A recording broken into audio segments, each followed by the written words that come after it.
this is Trisha with Insectopia, and we are here looking at another buggy. In fact, this is not a bug, this is an insect. We are looking at a yellowjacket.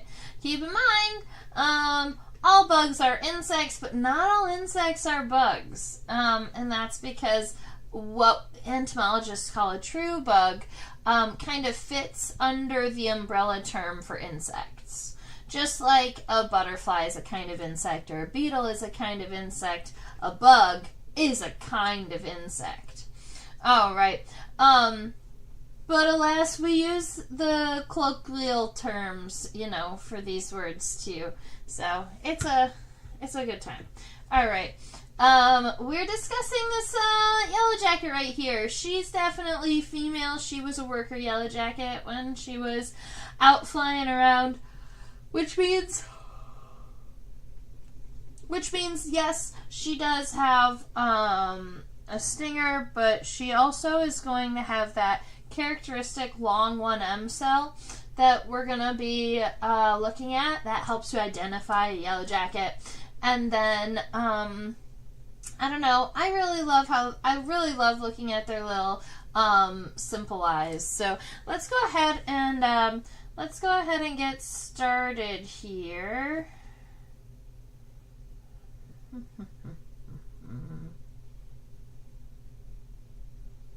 I love using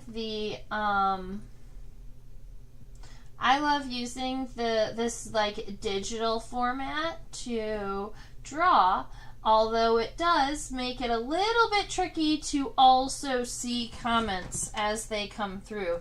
Actually, let me see if I can watch the YouTube through my phone so that let's see if I can look at YouTube through my phone so that I don't have to worry about seeing the comments on my computer. Give me 2 seconds. I hope that you are all having a good day. Maybe you've seen a cool insect in the past week. Oh man, let's see. There we are. Oh man. Fabulous. Alright, now I can watch your chat box and draw and do all of the things at the same time. Perfect. So, right along the top of my paper here, I'm going to be writing common aerial yellowjacket. That's just our common name here. This specimen was collected in Michigan. I believe on MSU's campus. No, this was collected in New Boston, Michigan. Back in 2010. Woof. Yellow jacket. I can't fit. Here, I'll scroll over.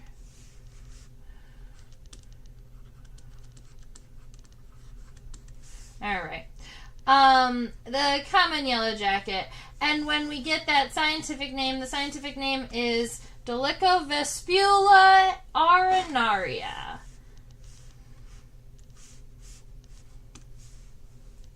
There are a number of different vespids, or a number of different yellowjackets, and they can look very similar to one another. So don't just see this yellowjacket and think, oh, that has to be the species that I saw because it was black and yellow striped. Because the characteristics that help you identify species can be very small.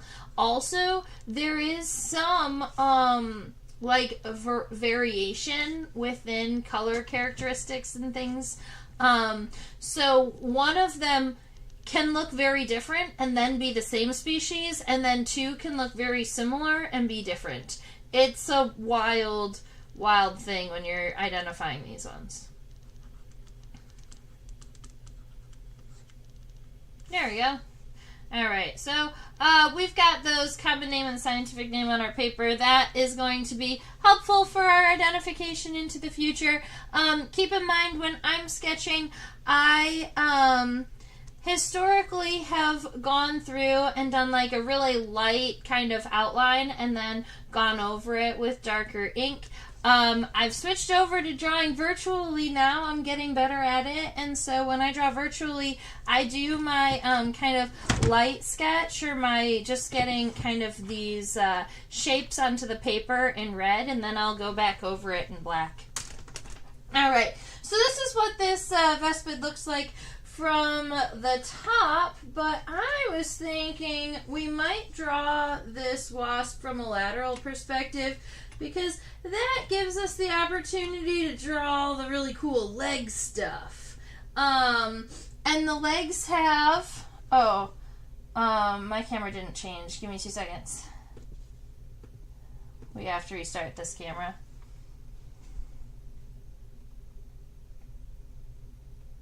There we are.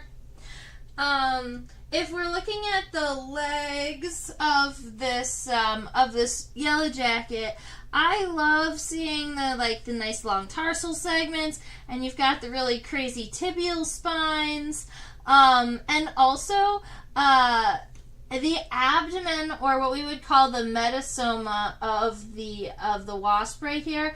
I love drawing the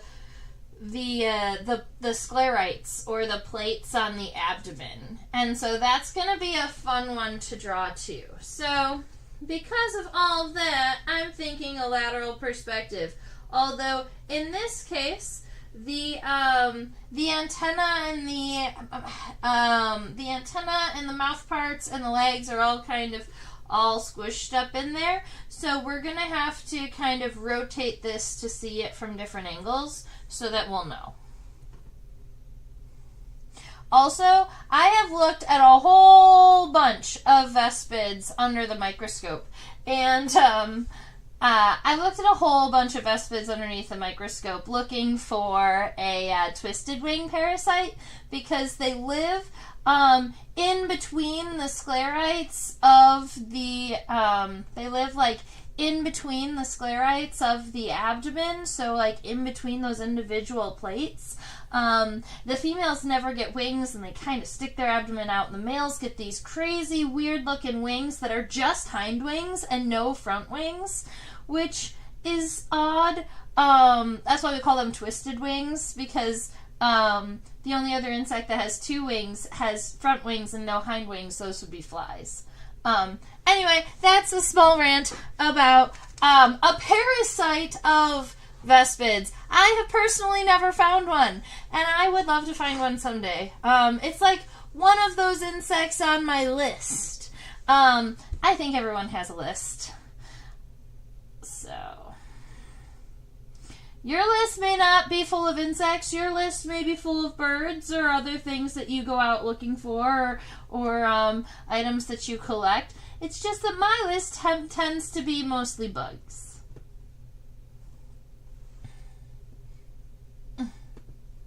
Okay.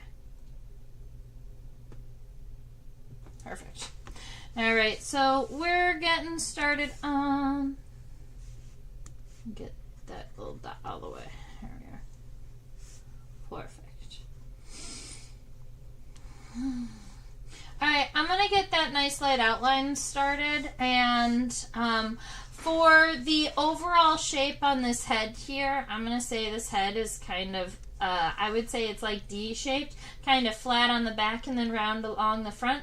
Although the rounding on the front isn't really big and wide. It's a little bit more narrow than that. So it's almost like the back side of the head. Where did my marker go?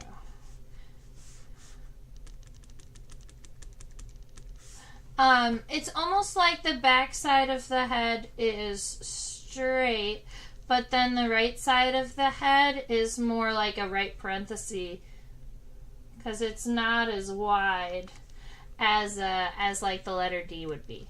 Alright, so we've got a head started, and keep in mind these are just nice light sketches so that when we zoom in, we'll be able to see all of the additional details on it. So the thorax here is very, very boxy, so coming on up, kind of flattening out just a little bit above the head. The other reason we go through kind of a lighter outline first is so that we can get some of the sizes of the shapes in comparison to one another. Because when we zoom in, it's going to be hard to compare the size of the head to the size of the mesosoma, which is this body region right here. One of the things, that's fine. So right here, that body region, a lot of people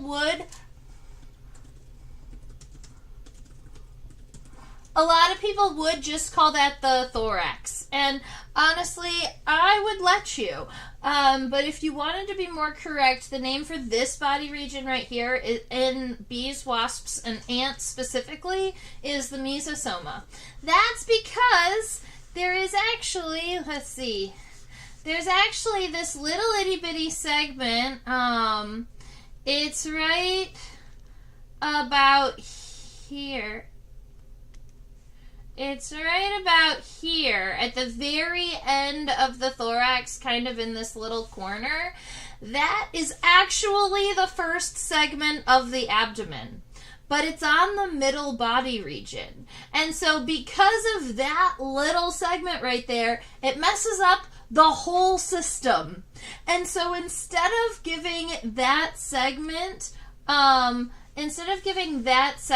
its own unique indicator, we said, well, that part isn't a thorax anymore because there's a piece of the abdomen on it. So now what do we call it? Well, we call it the mesosoma. Meso meaning middle and soma meaning body. Also, if you want, you can call the head the prosoma, the first body. And then the next body region here, is connected really, really low on the mesosoma, and it's going to come up. And why is it connected really low? Because technically it's connected to that guy right there. Oh, if you wanted to know, that segment of the abdomen that messes up the whole system is called the propodium. Funny enough, it has a name. All right, so let's scooch this specimen over just a little bit so that we can see the rest of it here. You can see the top of what we would call the metasoma now.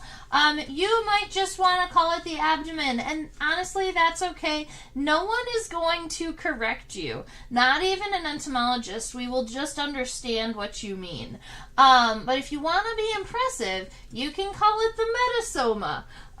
The metasoma meaning meta meaning end, soma meaning body, and we start the metasoma at the division here. We don't start it at the first segment of the abdomen, at that propodium, because that's too confusing for most people. So instead, they just gave us whole brand new terms for the body regions, because they decided that that would be less confusing.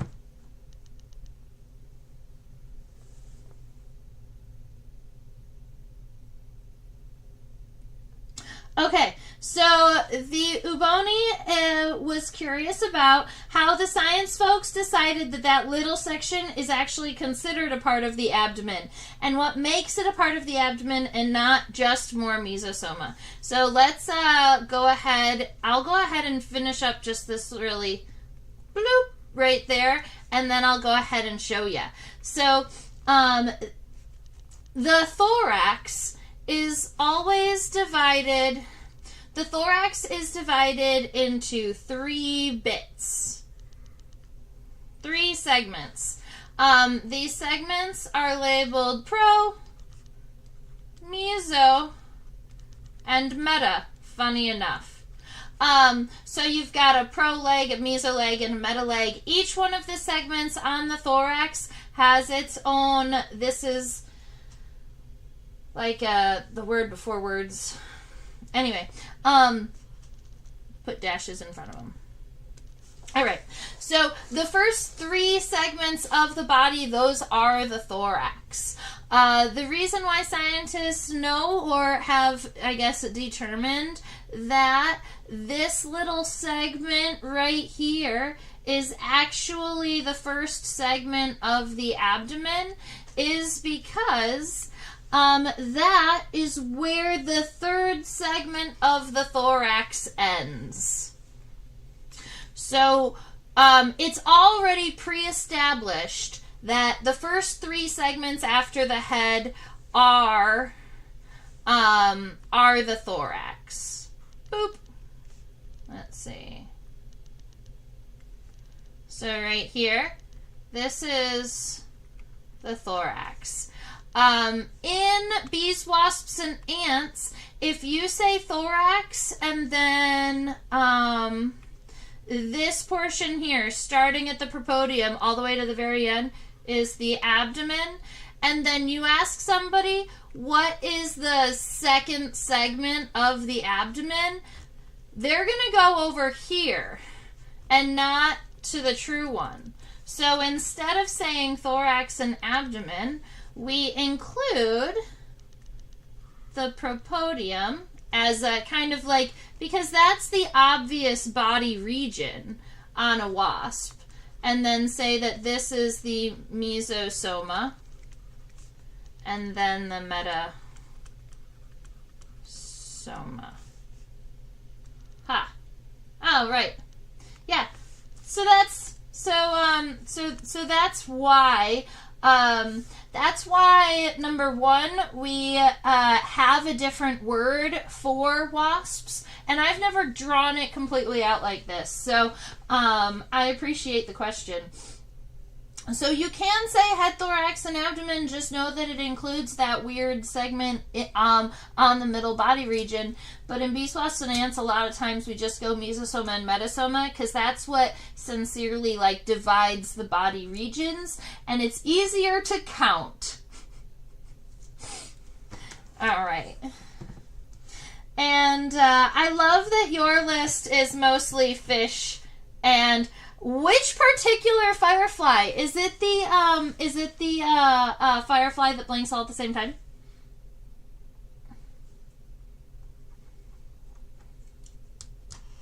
Oh, hi, Beetle Deeble. All right. Let's see. Beetle Deeble is wondering what differentiates the propodium from a petiole. A petiole is going to be the next segment. So let's take this away. We're going to add another layer. Let's go for it. This is fun. This is fun. So let's draw a wasp that has a petiole. Let's say we're going to draw we're going to draw an ensign wasp. So an ensign wasp is going to have a very similar head.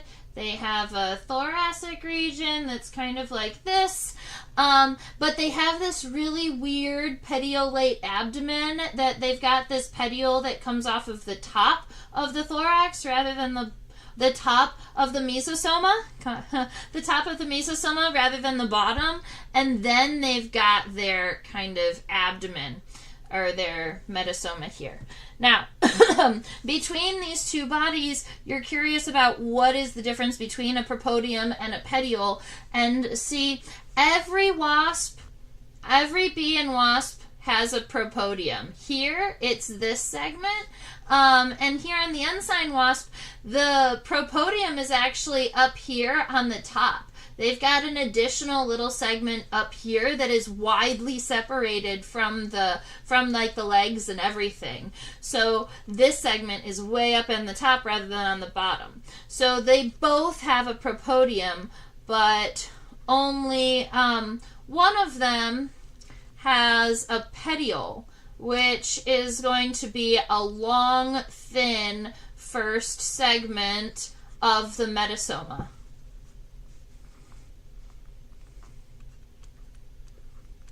And it looks like a leaf. Like it looks like the stem of a leaf. And so I've always loved that it has the name petiole. And there'll be a number of different types of wasps that have petioles or are petiolate. But that's the difference between a propodium and a petiole. Oh, the blue flashing firefly. I would love to see the firefly that flashes blue. I think that that's really cool. I recently, in the last couple of years, I got to see the synchronous fireflies, but I saw a synchronous firefly colony that was actually in southern Arizona rather than in the Smokies. But it was still pretty cool. I really enjoyed myself. All right. Yahoo! All right, so I think at this point we can actually dive into looking at and diving into some like anatomy of the head and things like that. Ba-doop, ba-doop, boop.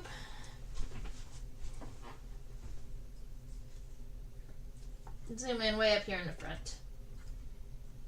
Okay, we're not going to do this wasp any favors if we don't look at her head on. You see, when we look at her from head on, I love looking at a Yellowjacket head on. There's something about their very triangular head that seems very strong and empowering, and then they've got these really cool, crazy, big compound eyes and the little ocelli up at the top. Those are like little simple eyes.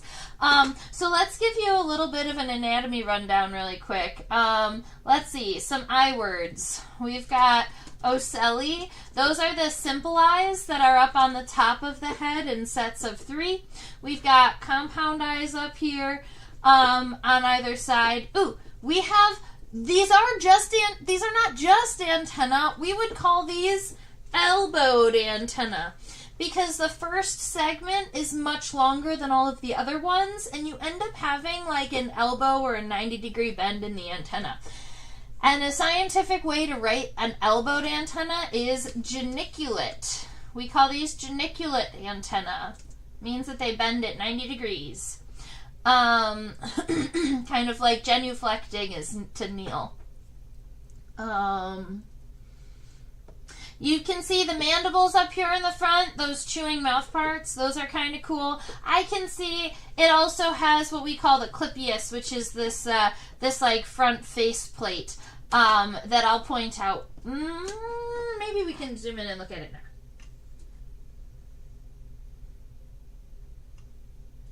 So most of a wasp's head, most of insect heads in general, for structural stability, the entire head is made out of one big plate. And you can imagine that having a hard plate make a sphere can be a little bit tricky to also make sure that it is structural. So you'll see insects where they've got one complete head capsule, but there are regions, let me get over here. There are regions of the exoskeleton that's actually going to have a fold in it.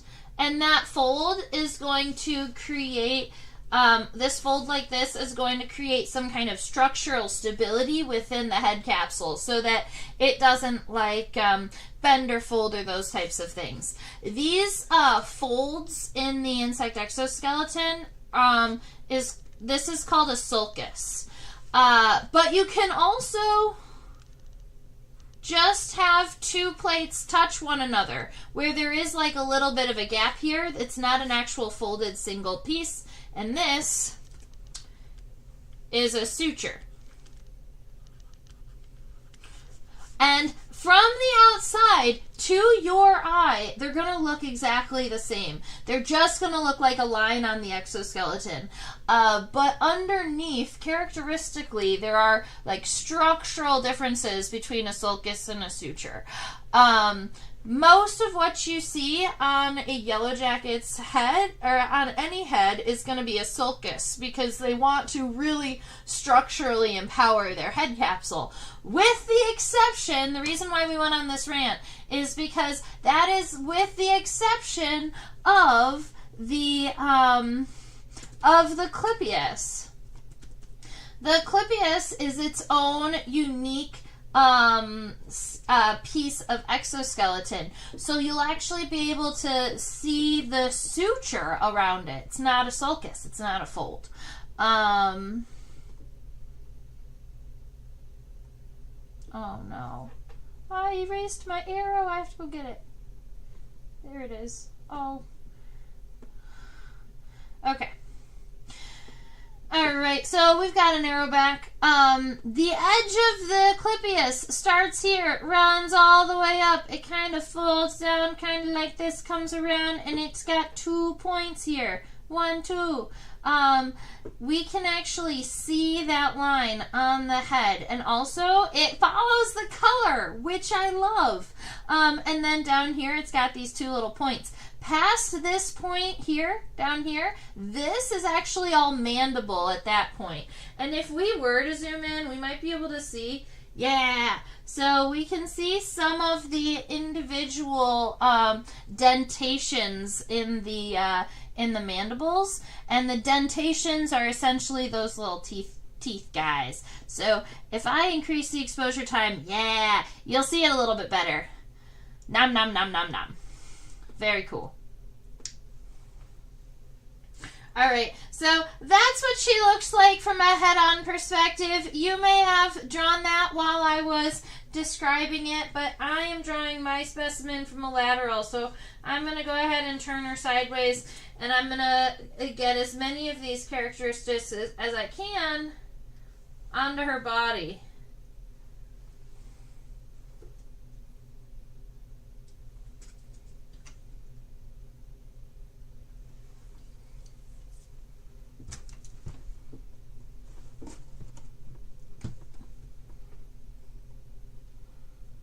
All right. And let me know if you have any additional questions. I am watching. Or trying my best. Whoop, dropping things. We're doing great. All right. So we're going to zoom in. I'm going to flip over to a layer that I can draw on, I believe.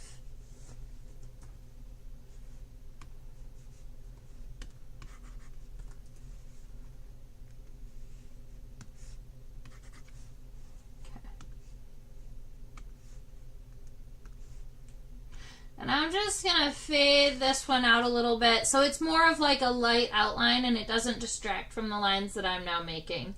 So you can see kind of where I started and how I'm modifying those lines. And I think that that is actually pretty helpful, and my hand doesn't get in the way this way. Now, now that we're nice and zoomed in on the head of this wasp, I would argue that this is not a straight line down, but it is kind of bend slightly towards this mesosoma here. So I'm just going to go ahead and take the top and the bottom, and I am going to round them around. But I'm not going to go all the way.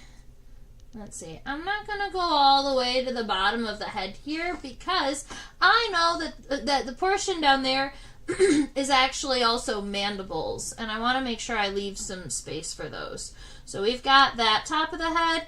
I want to come out and give a little bit of a flat region up here in the top because that's going to be where the ocelli go, those simple eyes, and we already saw how important they were to this wasp.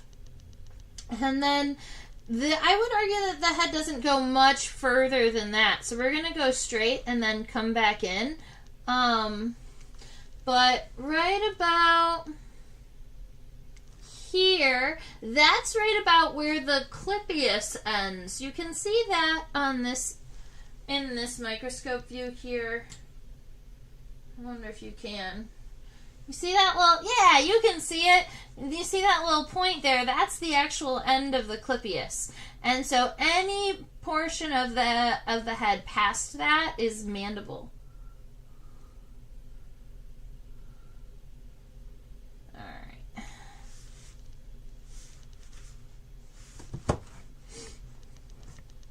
So here, I'm going to pull this one in just a little bit and then kind of try and flatten this one out. I might even zoom into the head so that I can add some details a little better. Let's do that.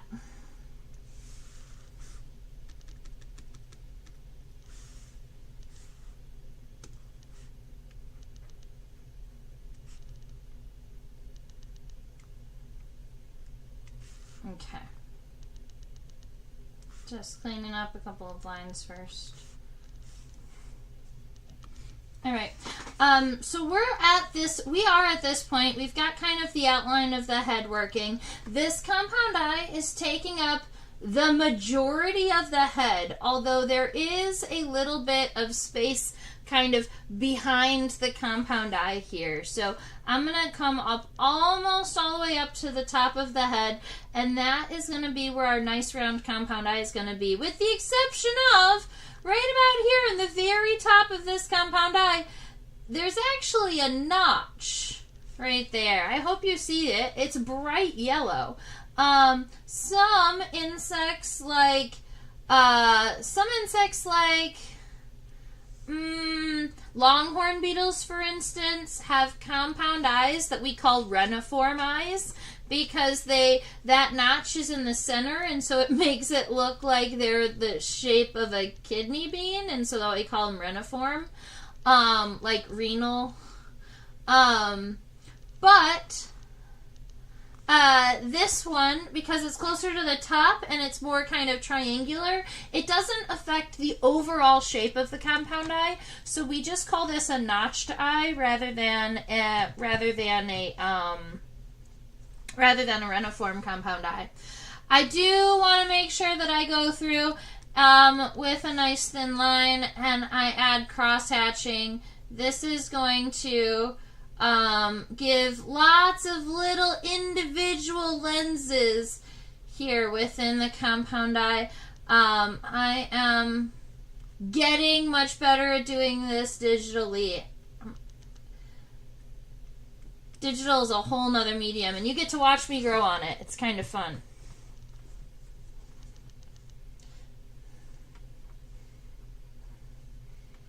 I just learned that I'm not a subscriber from my personal account to my Insectopia channel. How funny is that? Okay.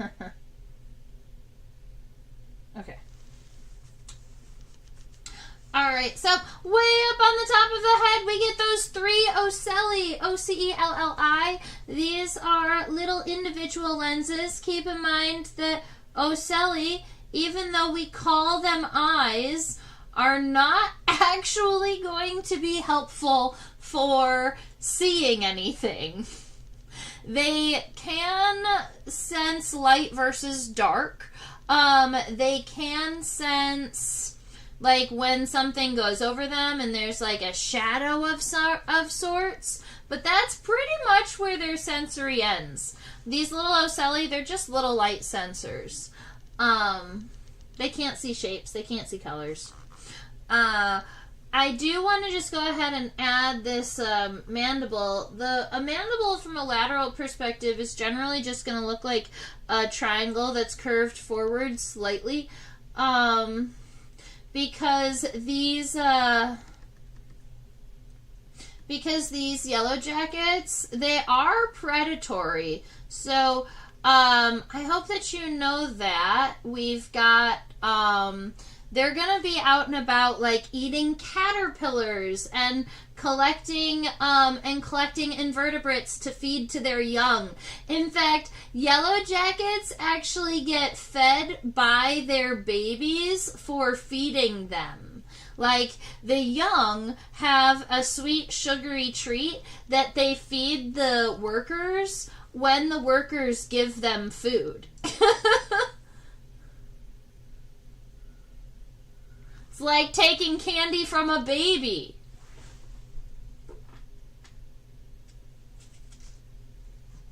After you give them protein. I mean, a human child would never trade meat for a sugary snack, but paper wasps do. Alright, we already mentioned that these are geniculate antennae, but we're going to be drawing them now, so I'm going to go ahead and give you the names of the segments of the antenna. That is scape, pedicel, and flagellum. Those are the regions of the antenna. And we are just counting essentially the numbers of the segment numbers. So this first segment here, it looks like it's coming out from a little bit below where that notch is. I'm just going to go ahead and erase myself a spot through the head so I don't have to worry about it. And so the first segment of the antenna is going to be the scape. And the scape is really nice and long. It's going to be long and thin, and it's going to be sturdy because this is the segment that is connecting the antenna to the head, right? That's important. And we want to make sure we get this, you know, as straight as you can. There is going to be some natural curves in there too, but go ahead and try that. And then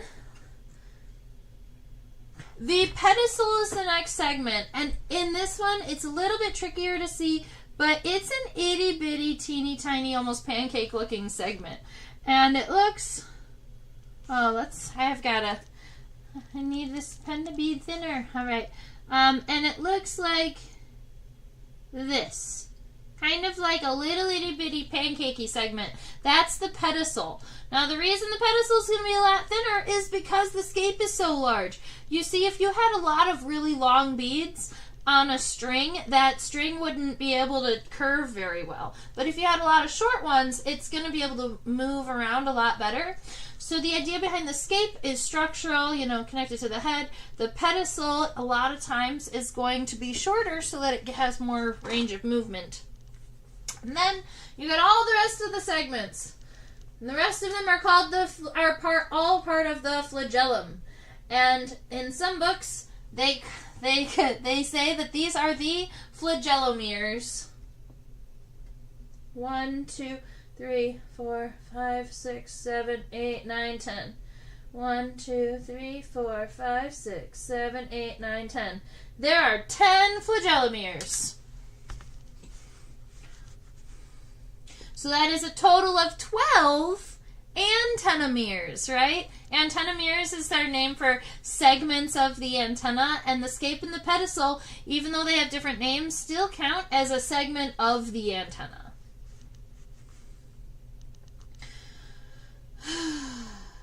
The rest of these segments are subequal in width until the very end, where they get a little bit narrower here.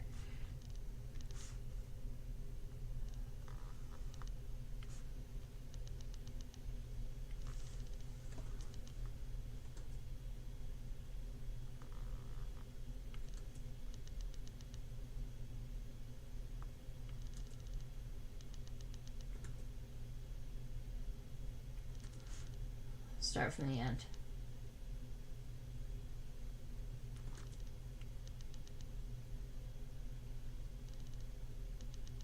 All right, let's just modify this one. Okay, we're gonna zoom in and fix this really quick so that I can get our legs sorted.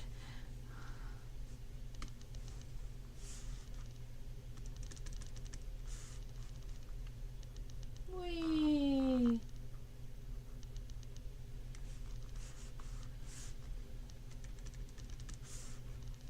Whee!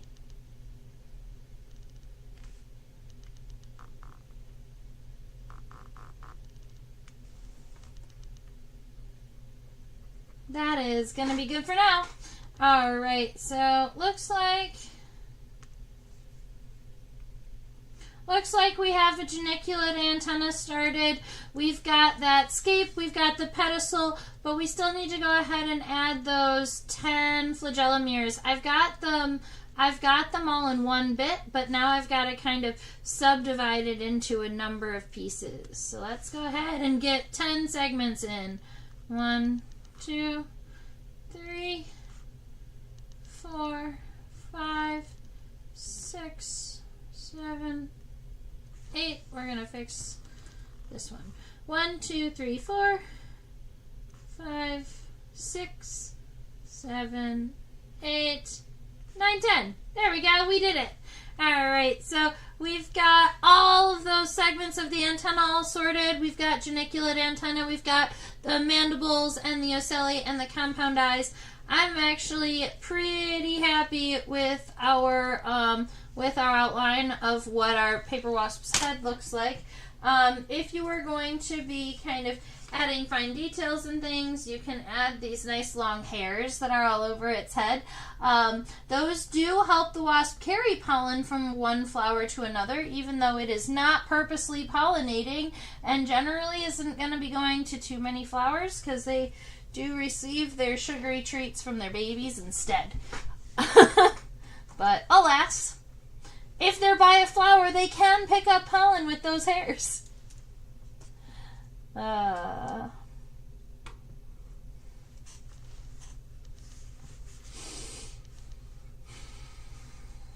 right, moving back to the mesosoma.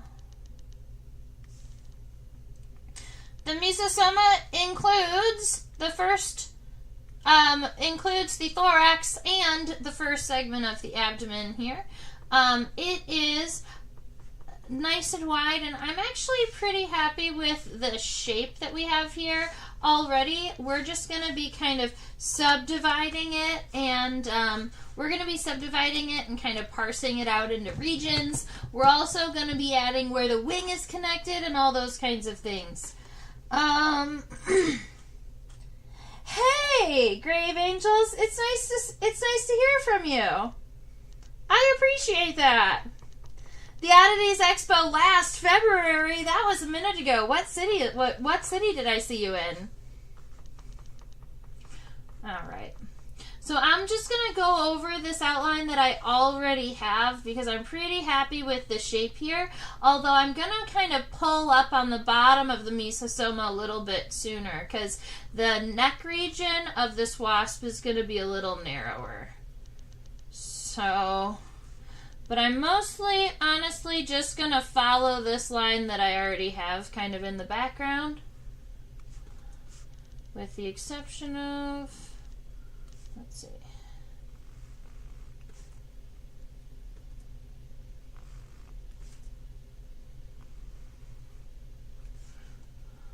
Yeah, I want it to be kind of on a little bit more of a diagonal in the start than where I had it.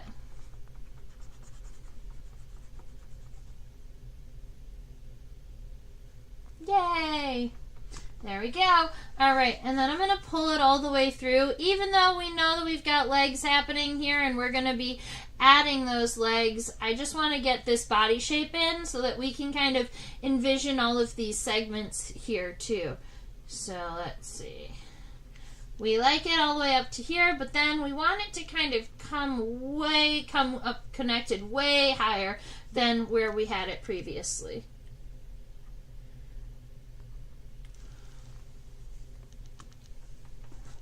All right. If we're discussing body regions on this wasp here, we have to discuss the pronotum.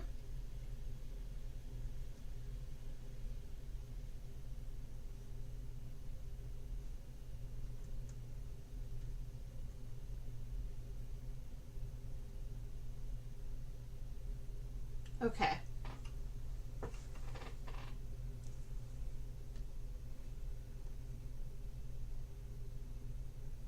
That's as good as we're going to get on that.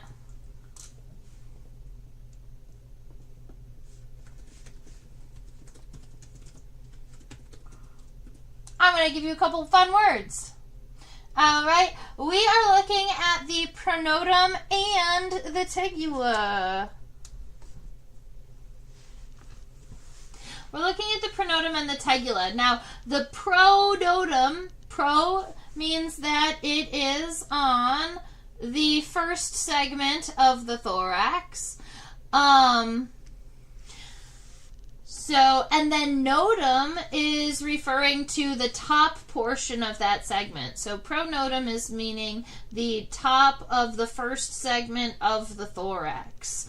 And in this case, the line along the top where you see that yellow line coming back, that's actually, the line for the pronotum is just above that. So it comes out kind of right here from the head as the first segment of the thorax kind of arches over and then hits a plate right about here. This plate, it looks almost like it's kind of an eyeball shape, but it's a little bit flatter. Kind of like this. It has this kind of shape here. That's the tegula. That is essentially the wing pad. The pad? Not wing pad. Oh, shoulder pad for the wing. That's what I was meaning to say. Essentially, it's like a little shoulder pad for the wing. It's going to help protect all of the like little muscles and stuff underneath. So we have a pronotum here that does touch the tegula, and that's one of the characteristics you'll use to actually identify some wasps. And then where it comes over here is whether or not this like lobe touches the tegula. So let's see. If we come down, you'll notice that the pronotum does have this like little half lobe before finishing off. And that lobe in the tegula is actually way more important than it should be. All right, if you're doing any wasp identification of any kind, at some point they are going to ask you if the pronotum has a lobe and whether or not that lobe touches the tegula. It's gonna happen. And so in wasps, that's an important character. That's why I zoomed in and focused on it for a minute.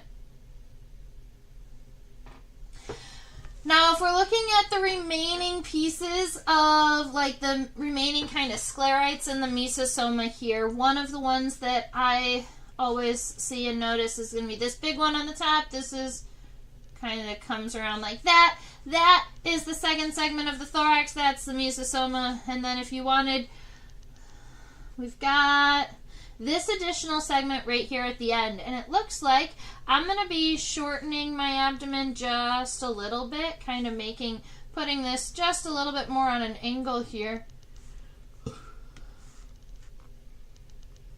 Kind of like we've got this piece that's going to kind of come up, and then it gets a little bit round outside of the outline of the body, and this is why we always like light sketches.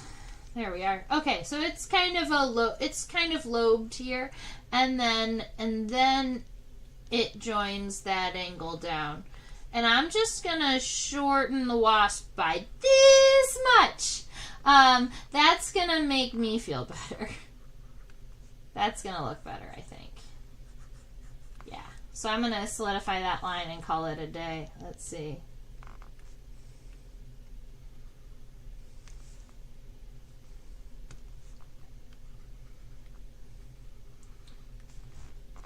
All right. I have lots of room to grow drawing digitally, but that is, you are part of this journey now. And so now we've got these regions of the body. These are kind of like top segments. This one is gonna kind of come down, but you're not gonna be able to see much of it because of the hind leg that's going to be there. There is also, like, if we were to look through the legs and you're curious what the segmentation looks like, it probably looks something little like this, where this kind of comes down, but then it splits off. You've got that propodium here. And then we're going to be adding the stuff for the legs, right? So we mentioned that these ones on the top are notum. The ones on the bottom are sternum. And a lot of times what we have are these kind of angled segments. So we've got kind of an angle that's coming down from here. And then we've got another angle that comes down almost from the bottom of this lobe. And that is where those legs are connected. So you can see at this point, you can see 1, 2, 3. And the bottom of each one of those segments, that is where the legs are going to be connected. Except the first leg is connected here and generally goes forward, but the second and third legs are going to be connected at the furthest left point of their segment and then going backwards. And that is what creates this whole open space in between the first and the second pairs of legs, and is why you end up with, that's why you end up with this gap here, and also why this right here breaks the rules. How dare it. All right.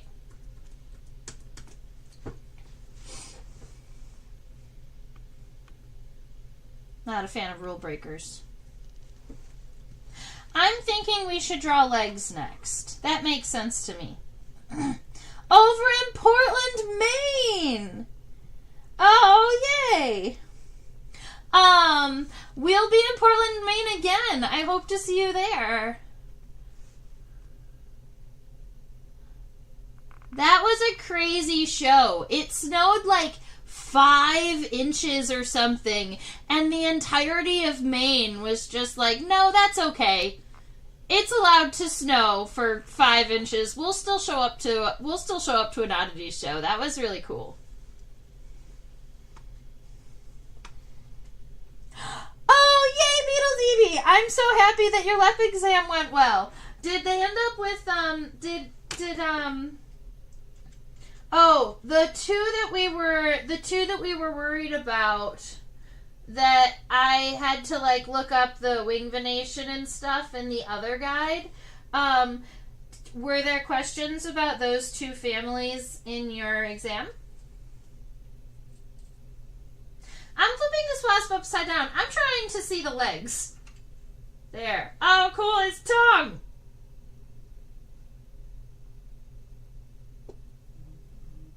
Okay, so we can see so many bits!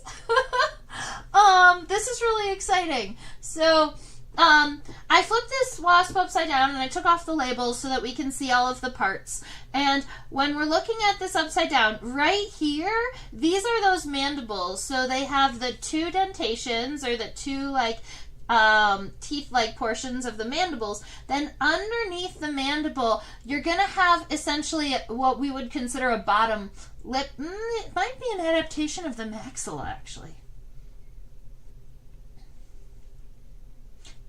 I'm not sure what it is adapted from, but this right here that comes down and is kind of split in 2 right there, that is a tongue. And if this was a beetle, we would call it the gallia. But I'm not sure if the wasps use the same name as the beetles for the same mouth part.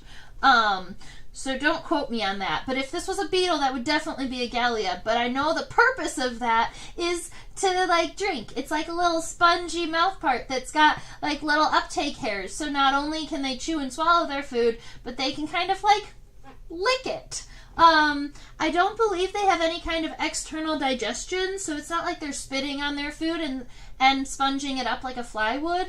This is just like straight licking liquids that already exist as liquid. They're like nom nom noms, like drinking nectar or drinking your soda at the picnic. And now that we're looking at our first leg, I'm just going to go ahead and throw all the leg bits up. So we've got the leg bits that we are going to be able to see. And those are the femur, the tibia, and the tarsi. You could also call them tarsomeres. Some students see this word instead. Or tarsus.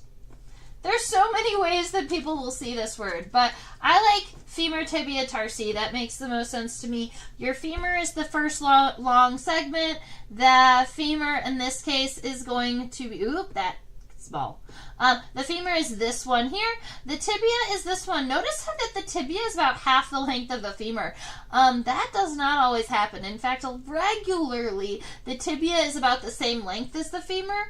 But I'd like to point out that the tibia plus the first tarsal segment is about the same length as the femur. So in things, there are actually a number of bees and wasps that use their first tarsal segment as a little bit of additional length because their tibia, because their tibia is just not long enough. So this is your first tarsal segment, and that is 1, 2, 3, 4, 5 tarsomeres, or 5 tarsal segments that we are looking at here. And that is on the front leg. Now, because we've got some entomology studying students around and hanging out, so might as well give you the bonus word. So I'm gonna cut these and then put them back up.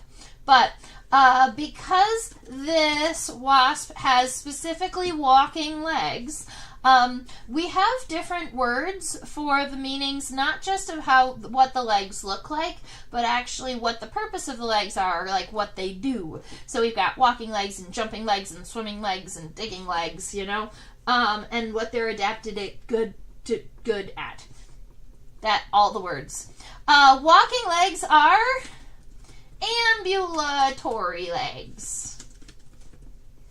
Ambulatory. So vespids have 6 ambulatory legs. All right. Yahoo!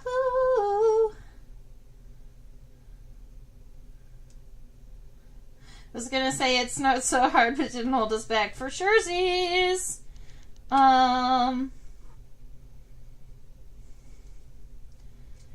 Only pyralids came up, but it was very helpful. Yahoo! Love to hear that. Oh, I look forward to seeing you, Grave Angels. That'll be fun. Alright, so keep in mind that first leg is coming out from right around here. That femur is going to be coming up towards the compound eye. It'll probably make it to right about here where that head and the mesosoma meet. And then I'm going to pull my leg straight down. It is going to interact a little bit with this mouth part, but I'm going to try to only allow it to minimally affect everything else around it. Although I think I am going to preemptively just kind of erase this portion, because I definitely think I'm taking out at least all of that. Make these lines kind of straight, and then I will fix them as we move forward. So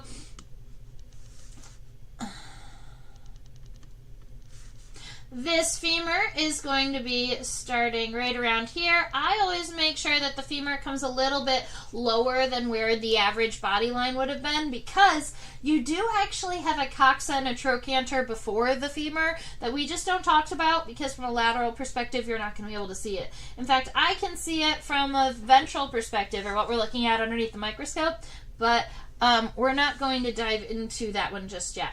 So the femur is coming up. It's nice and big and wide, and it looks like it's going to come up to right about halfway up to that compound eye. I want to make sure that the femur doesn't get super narrow at all, so we're going to kind of keep it a little bit bulbous. I'm trying to do the bottom more straight and the top more convex. That's how I would describe this femur in general.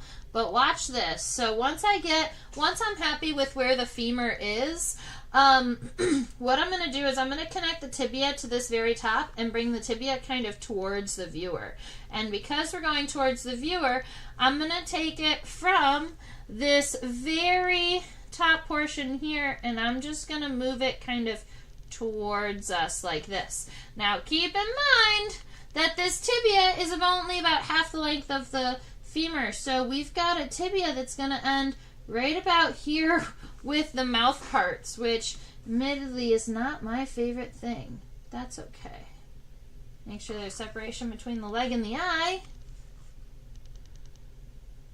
Alright, so we've got this tibia here. And I think, yeah, the tibia does have some pretty epic tibial spines. Let's see if we can get a good angle of... You see that in there? It's a little bit tricky, but I promise you in there, in deep red, there is a tibial spine. So there's a spine that's coming out the back of the tibia. That is going to be helpful for doing things like cleaning the antenna. I'm sure that it's really good at doing other things, but that's the one thing that I'm very well aware that it does.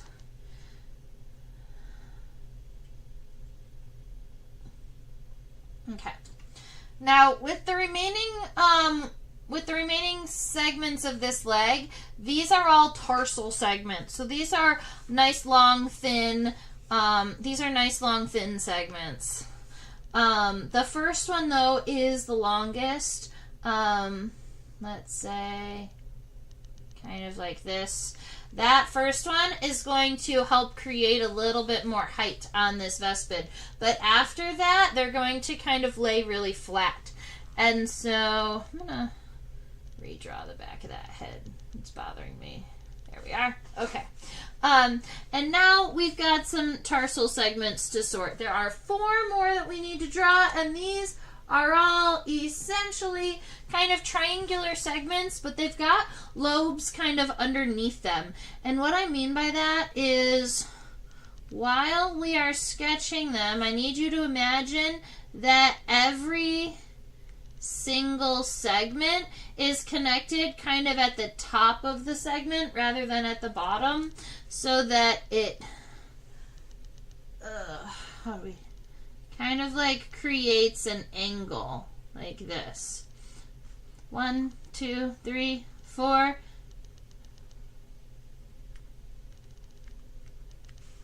5. So you want those, especially here and here. I did pretty good on these ones. You want there to be that slight angle coming down, because if we were to kind of turn this specimen, those segments from the top are actually kind of like long bilobed, kind of heart-shaped segments.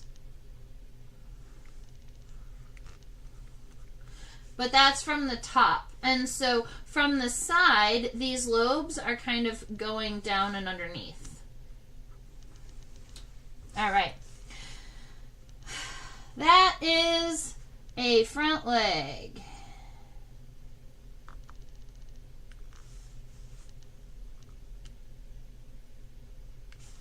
Okay.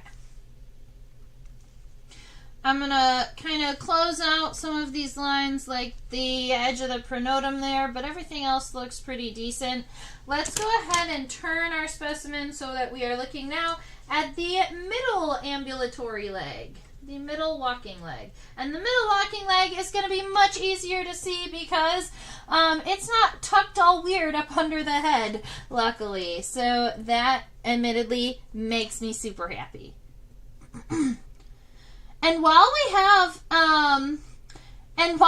so many people here, by the way, if you have any insects that you want to see in the future you haven't seen on this channel, or they're like an order of insects you were curious about drawing or learning about, go ahead and drop it in the comments, and I'll just start creating us a list of insects that we would like to learn about. That would be great.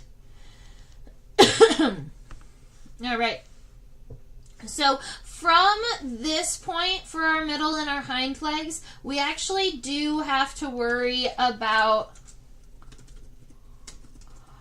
the coxa, because the coxa is going to lower the connection point of the femur. For instance, let me show you. So if these are the segments of the thorax, the coxa for the middle leg is going to come down and be this kind of like triangular segment that's coming down at an angle like this, and then the metacoxa, or the one for the hind leg, is going to be the same, and they're going to be kind of on the same angle, so we need to make sure that they're, yeah, there's this one, and then kind of like that. So you've got these coxa here that are sitting where the hind legs are going to be connected. And I just want to note that the way that you're looking at the legs here, they're kind of going up and down at the same point. So the femur is kind of layered on the tibia. And instead of doing it that way, I want to draw this wasp like it's walking. So I'm going to be pulling the femur up and kind of moving them backwards instead. So I'll show you what I mean by that. But that's where what our coxae look like. The femur here, we would say the mesofemur because it's the femur on the middle leg. I want it to go backwards and up kind of in this direction. I notice that it does not go much past where the wings are connected. Keep in mind that little circle is where our wings are connected because that's the tegula. That's where all of the wing protection is. So coming from here and kind of going up in this direction, you're going to notice that if you put a femur right through here in the center, you are pretty much going to lose all of that propodium, all of the end of those pieces down there, which is why when I was drawing them, I said that part isn't actually going to matter too much because these legs are going to be going straight through them. All right, so that's that femur coming up. Now the tibia is going to be coming back down. The tibia in this case is actually approximately the same length as the femur. So we're going to have a tibia kind of coming down like this. A lot of tibia, I imagine, are kind of boot cut, but admittedly in this case they look like they're wide, but they're not like boot cut. They don't get any much wider at the end. But they do have two tibial spines. Although, well, I guess we could do it like that. Yeah! So they've got two tibial spines. And then you can see those tarsal segments. So one nice long rectangular segment, and then you've got three triangular segments. 1, 2, 3. And then a raindrop segment. Round on the end, narrow in the beginning. Make sure you don't draw into the last one. There we are. And little tarsal claws. And that is a middle leg with the coxa, the femur, the tibia, and the tarsi. Now, there is a tiny little pizza-like segment down in here that's working kind of like a knee to help this bend even better, but it's not going to be visible, so we're not going to worry about that one today. It's super visible, though, in the grabbing leg of a praying mantis, if we ever draw one of those. All right, looking and comparing the hind leg to the middle leg, the hind leg is much, much longer. Also, those tarsal segments are much longer. I'd like you to notice that if you were to kind of stretch that leg out a little bit more, like we're going to be doing on top of this abdomen, that those tarsal segments are going to be past the length of the abdomen. So we already have a nice light sketch of kind of where we plan the abdomen to go, and there's a very good chance that our wasp leg is going past that point. Beetle Dable specializes in syrphids. You know what's really funny is that I had pulled 3 syrphids out today to talk about flower flies with students. I taught a flower fly class just earlier today.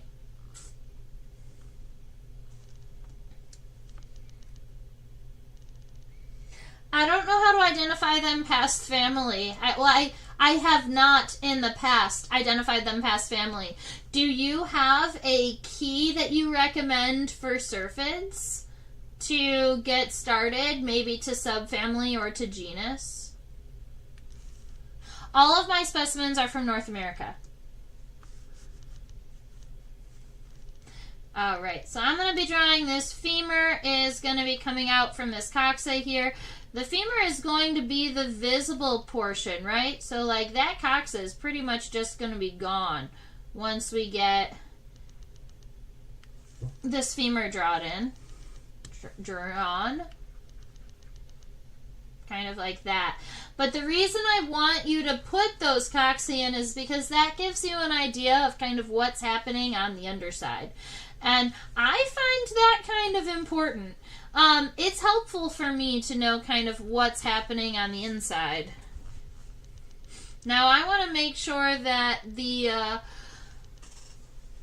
top line is a little bit longer than the bottom line, because we want this line to be kind of up, straight up and down for the tibia that's turning in this direction. Keep in mind the tibia is much shorter. You also have those nice tibial spines. And then we've got those 5 tarsal segments. The one that's like this.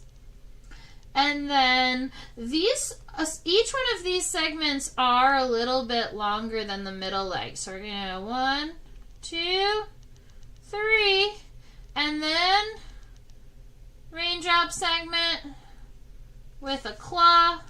Is that all visible? It is. All right. So that's going to be a, for those of you out there who are curious, that is a 5-5-5 tarsal formula, because you have 5 tarsi on the first leg, 5 tarsi on the middle leg, and 5 tarsi on the hind leg. All right. Cutie. Oh, I'm so happy with her so far. So we've got the head all sorted. We have the mesosoma mostly sorted. We have not drawn the wings in yet. I think we'll draw the wings in last. Let's go look at the abdomen and get the abdomen all sorted. Now, just like on the thorax, you are going to have different segments for the top and the bottom of the abdomen.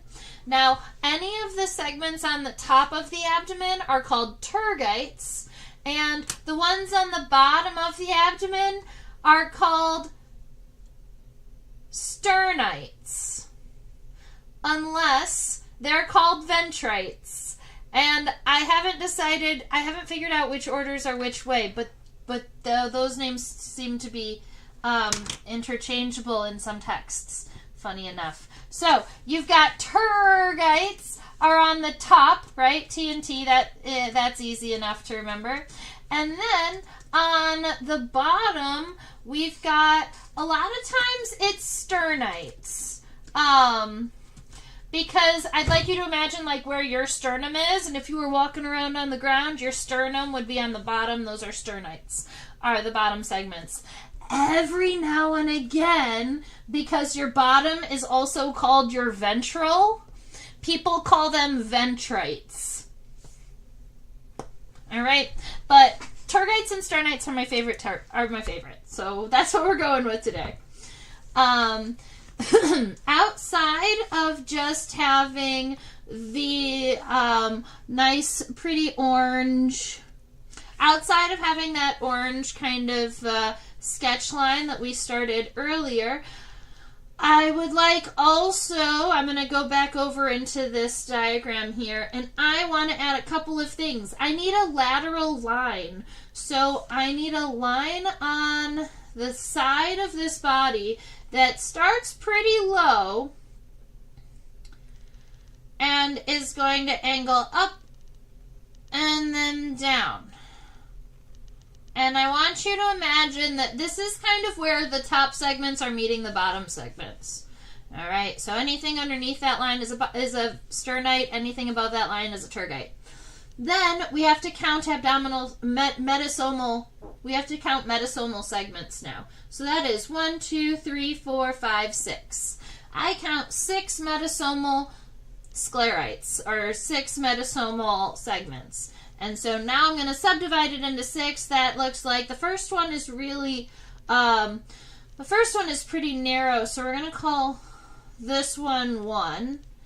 And then the next one is pretty big. We're going to call that 2. And I'm just supposed to be going straight down.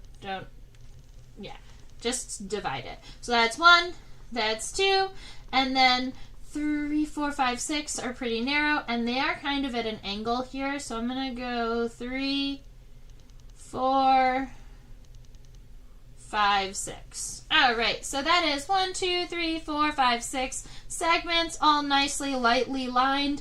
We are happy with those. So now all we have to do is mostly just follow the lines. So coming up, make sure you don't draw on or over any of these legs or anything, but you can follow these lines. Come all the way up to that corner, kind of take the edge. But instead of just doing the outside and then the inside, we're doing each one separately. So this comes up to the corner, comes down.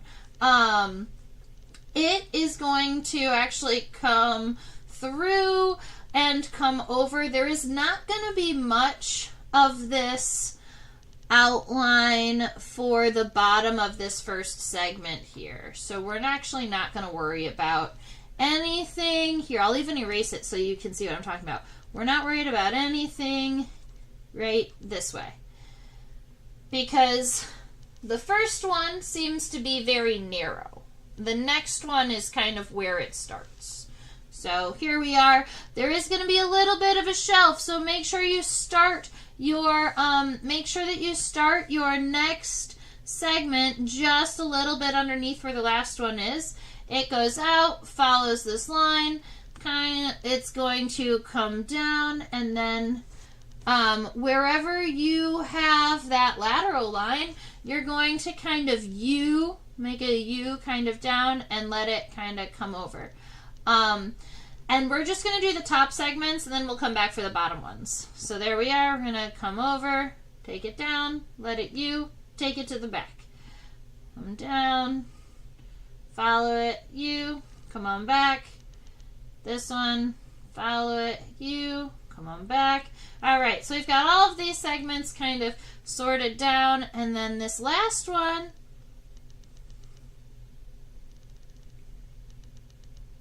is going to have both the top and the bottom here. So I'm going to finish that one off.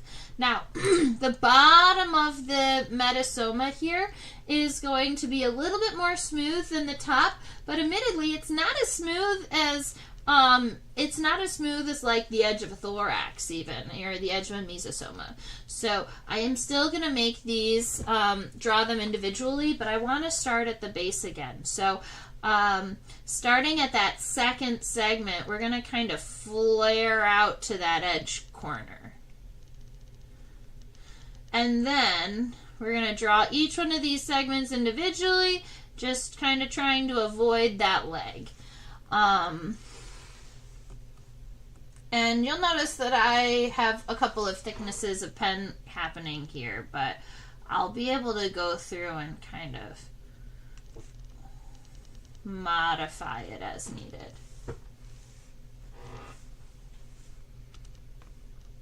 All right, so what do we have here? We have a wingless vespid, all right? We have a wingless wasp. I think she's pretty decent. She's pretty cute. We've got all of those segments sorted, but now we should actually draw some wings. Oh, thank you, Beetle Deeble. I appreciate that. I'm sorry I missed your email. I'll have to go and find it. All right.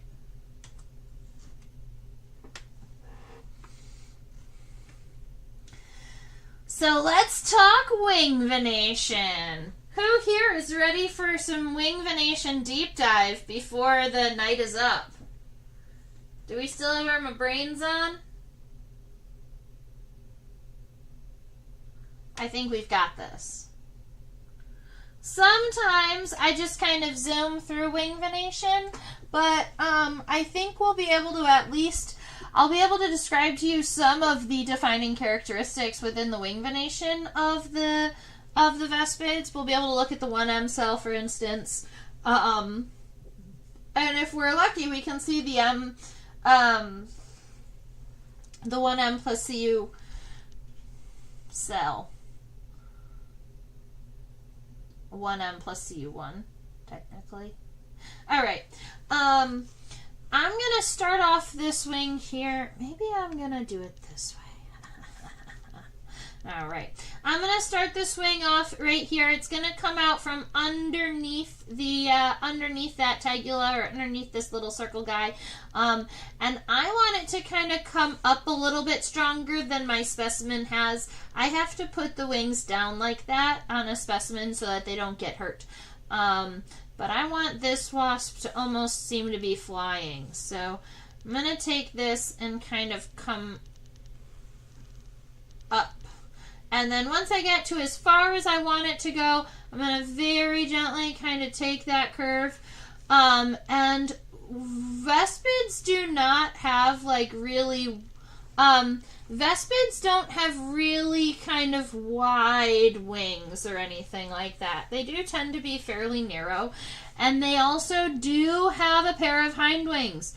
Although the hind wings don't really have as much wing venation that we worry about, so I'm gonna kind of let those hind wings get kind of tucked underneath. Let's do wings.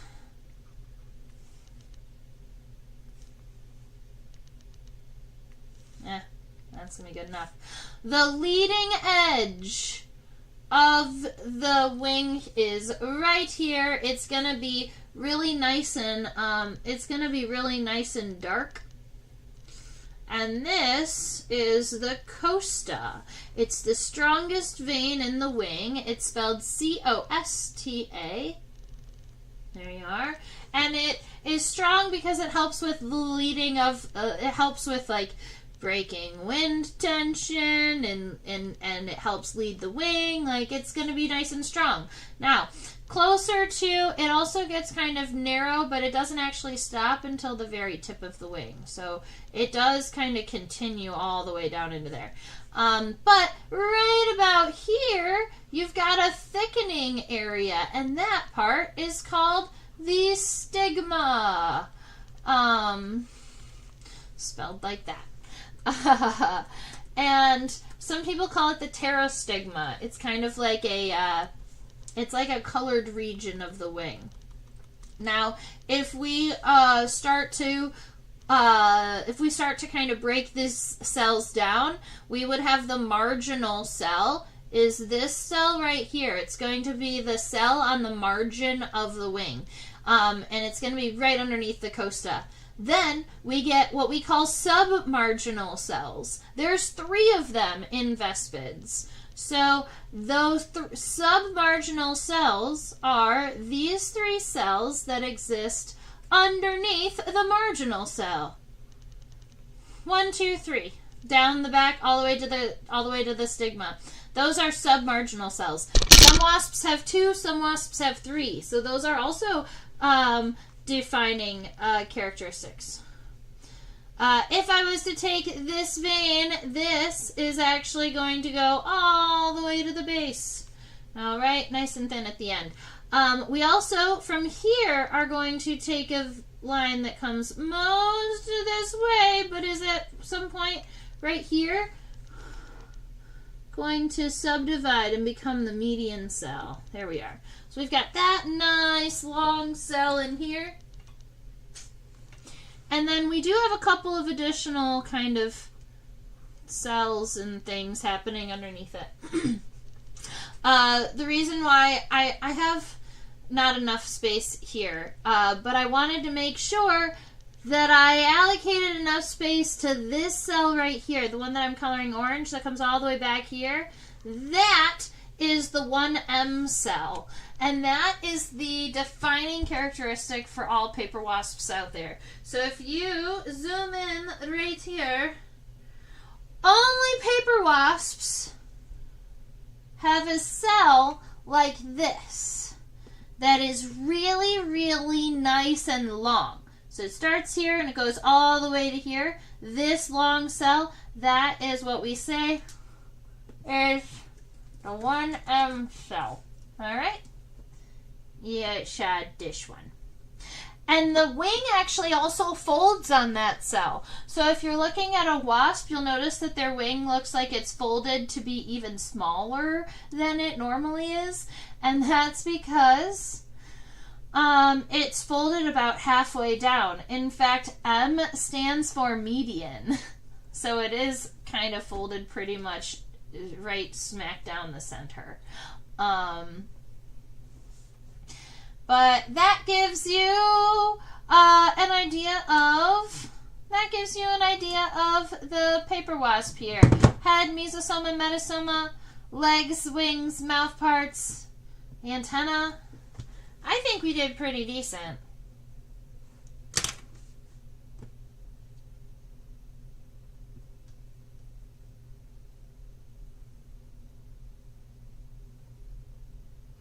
Add some fluff to your wingless wasp. Boom, velvet ant. Love that. I have so many velvet ants in my collection. Here, I'll show you. Other than the two that are in this box that are not velvet ants, let me take them out so that I don't look silly. Those aren't velvet ants.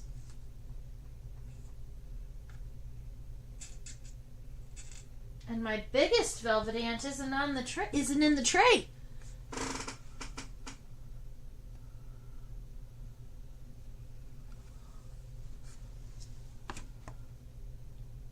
Okay. Oh no, maybe it is. All right. So, velvet ants. Sometimes even velvet ants have wings, right? So the male velvet ants have wings.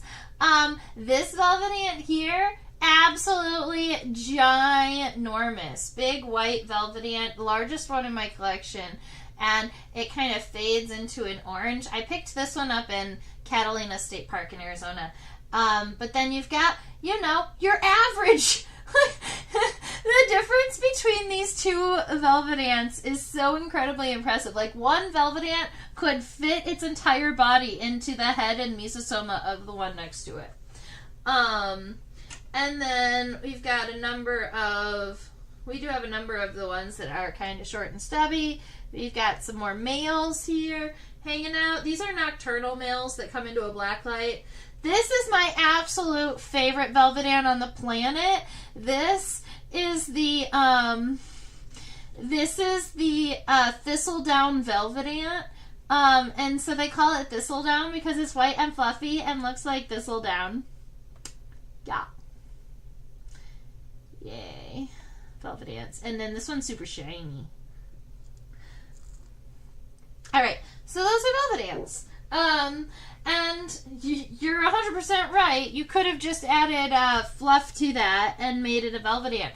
The one characteristic you would have needed to add is that felt line on the second metasomal tergite.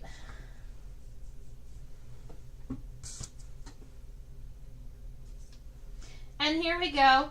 I have 3 flower flies that I've already pulled that are sitting next to me.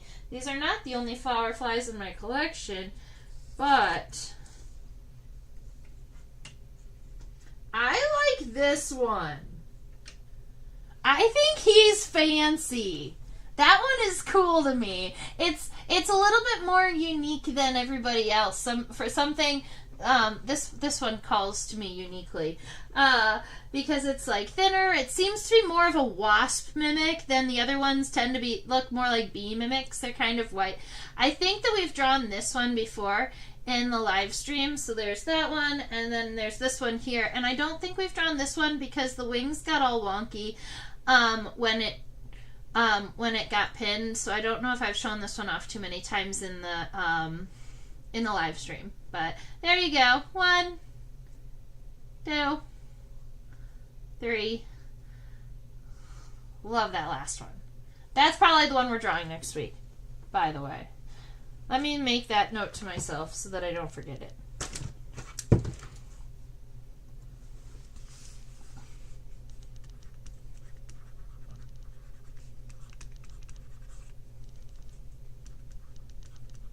Oh, and as a note to everybody, yeah, we will be having a live stream next weekend, December 18th. No, we will not be live streaming on Christmas Day. I hope that you spend your time also with your family, as I will be spending time with mine. Fabulous. All right, that is all that we have for today. I do want to just go ahead and thank the Uboni and Beetle Deeble and Grave Angels for hanging out and chit-chatting with me in the live stream tonight. That's always appreciated. I love going over all of the fun little factoids, helping out with exams, seeing what people and how people are doing. If you did want to meet me at any point, I am traveling to 36 cities next year. And those cities are I'm traveling through a show called the World Oddities Expo. Insectopia is traveling to all of those shows. So it should be a really, really great time. And if you're near any of those cities, you can always come and meet me and hold my tarantula or just hang out and ask me bug questions. All right. If you have any questions, comments, concerns, always reach out to me. Feel free. There's like my website and stuff in the description box. I teach classes for students. There's information about that in the chat. I hope that you all have a fabulous rest of your week. I look forward to seeing you next week, and stay buggy. Bye.